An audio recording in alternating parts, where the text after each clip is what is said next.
Welcome to Zentangle Project Pack No.18, Day 5.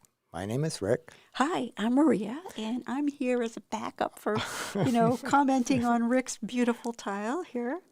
And we're using almost all of the materials, except I think the Micron 10. Okay. And I'm going to start out doing the Tangle Tripoli with the Jelly Roll silver.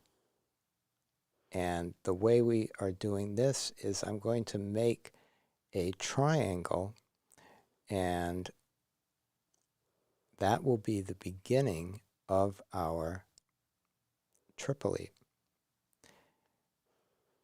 Now, Tripoli doesn't have to be an equilateral triangle, just Right. so you know. So don't be worried about all of your triangles being equilateral. Now, the trick here is when you do your second or adjacent triangle in Tripoli is I don't think about drawing a triangle. The first thing I do is think about drawing one line that auras one of the lines of an existing triangle. This is a very important part of Tripoli. Right? So I just auraed that. It's the key.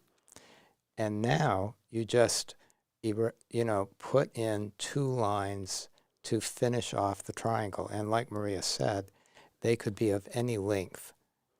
It doesn't have to be. And it works every time. Yeah. So you can see one of those there is a little wonky. Off. Yeah. And you put in another line that can fit in there. I work on keeping the gap fairly similar.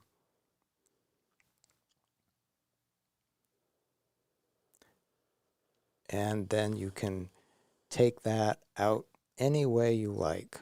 It can go off to one side. It doesn't have to. They don't all have to have one next to them.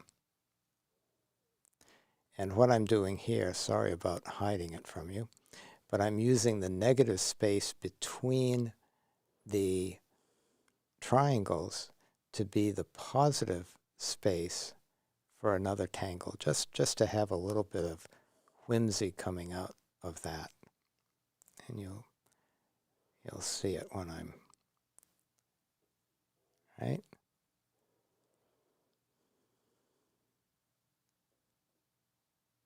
So I might put a couple more triangles in.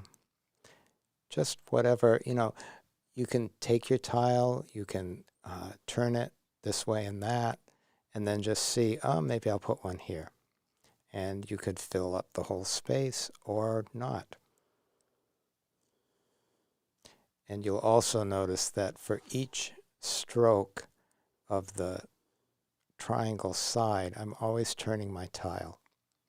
So for the most part, my hand hasn't left the plate where it was. The tile always turns underneath. And if this is the first video you're watching, that we have a lot of good feedback or good information of starting out with these new materials in the introductory video. So you can see how it changes color when it dries. And dries means probably give this a few hours. Really? Is it that long? Yeah. Well, it depends on the humidity. Yeah. So I was noticing that little fuzziness because it was really humid, I think, the day that I did this. And I'm thinking, I'd like to increase the contrast and highlight the silver. So I am going over all of the triangles and just basically auraing or tracing, I guess. Tracing the edge. Redefining the line? I like that. I'm redefining the line, and I get this beautiful contrast of the black against the silver. I don't think we've ever done that. No. Like this. It's a great technique, and it's a wonderful meditation. Just you have to really concentrate on your lines, and it's a great way to proceed.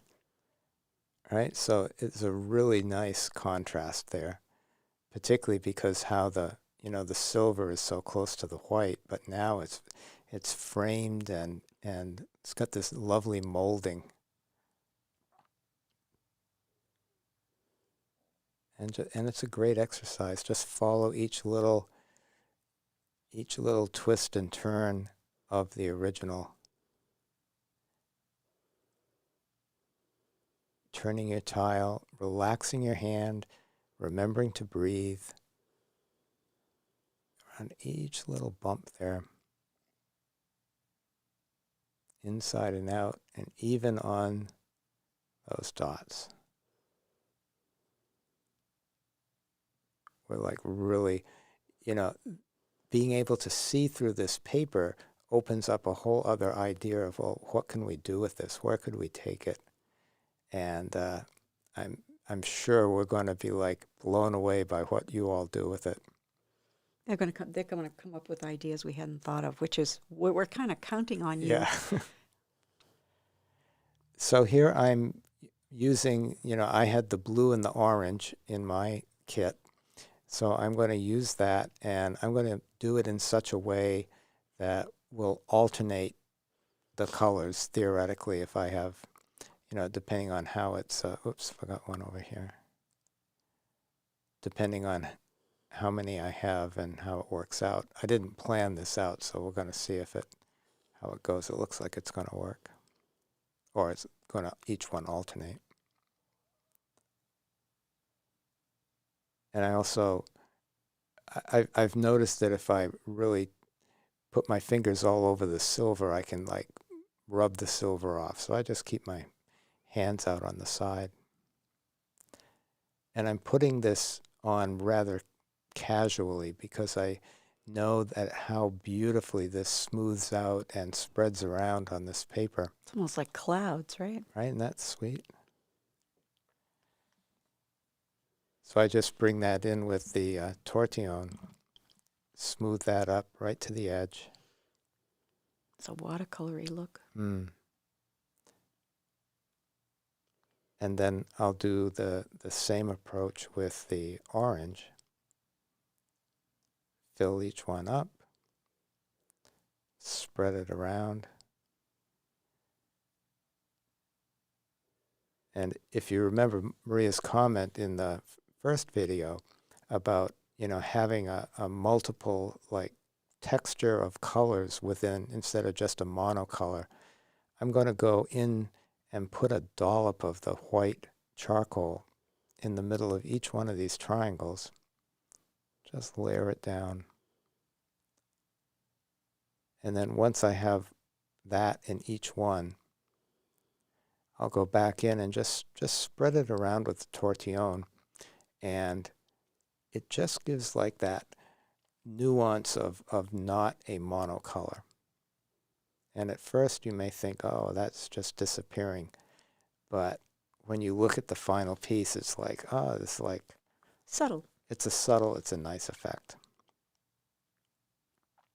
I think we see it more than what's on the screen. Right.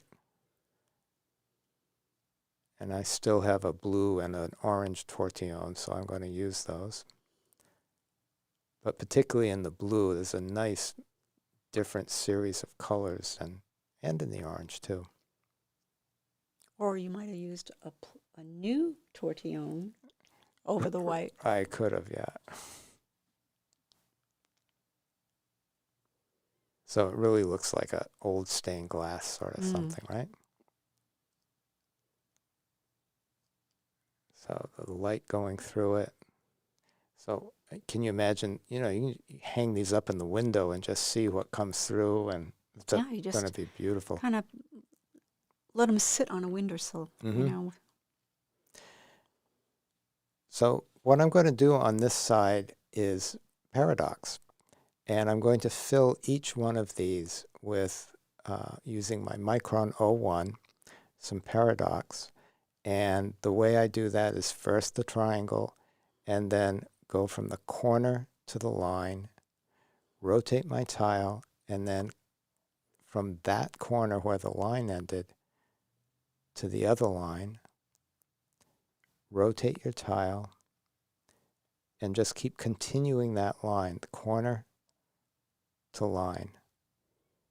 And you'll notice that there's like a smaller triangle inside the bigger one that's just slightly rotated. And we're going to continue doing corner to line, rotate the tile, corner to line, rotate the tile, corner to line, rotate the tile. And you might think, oh, I don't have to rotate the tile, but maybe you don't, but I do. I like rotating it because I never lose my place. And the quality of my lines, whatever that quality is, remains consistent because I'm using the same muscle groups in the same direction to make it. And you'll see that, okay, we've just been doing straight lines for the most part, but there's this gentle curve that's starting to form here. And that's the inspiration for the name of this tangle, because it's a paradox that just by drawing straight lines in this same way, you end up with these beautiful, gentle curves. Now I'm going to do these in a mirroring way, and I'll show you what I mean by that. So you could make them the same direction, or you could mirror them. And the way I do that is I go from the corner to the line, but in a way that mirrors the one next to it. Same principle, corner to line, but it's on the other side. And you can always stop and relook at this, but it makes these, particularly when they're sharing the same edge, these beautiful meta patterns. If you do one direction and a completely different meta pattern in the other direction. So, go check out some of the Paradox. Look on the app. There's all these different examples of it, or, online in general. So I'm just going to, do all of them, and it's a great focus. It's a great exercise. An absolute meditation. You have to really concentrate, and like you said, focus. Beautiful patterns with the color coming through. Mm. And the objective of tangling is not to get it done. I think that's why we love the metaphor of dancing dancing as a metaphor for tangling. Like you tangle a tangle as you would dance a dance. And the purpose of dancing is not to get somewhere on the floor, not to finish first, not to get it done, but the absolute pleasure of putting pen to each step, each stroke, yes. And even those last strokes, I'll turn the tile. Oh, look at that. Isn't that just a nice little subtle thing, like a faceted gem, perhaps? When you put it in front of the window, or, hand it, look at how Right. neat that is. Oh my gosh, that's beautiful. Right. And now you can see the white and the different colors and the blue. You can see it. It does have an effect on it. That's just beautiful. So this is a lot of fun.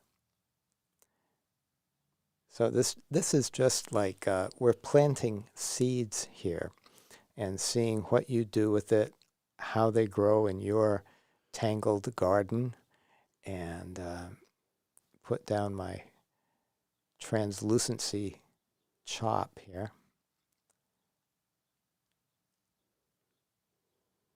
One side and the other. I like how you signed it on the other one, though. What's that? How you signed your tile. Cool. So, thank you again for this wonderful time together, and we look forward to seeing you on day 6, and we look forward to seeing all the work that you share with us on the app and online. Bye now. See you later. Bye.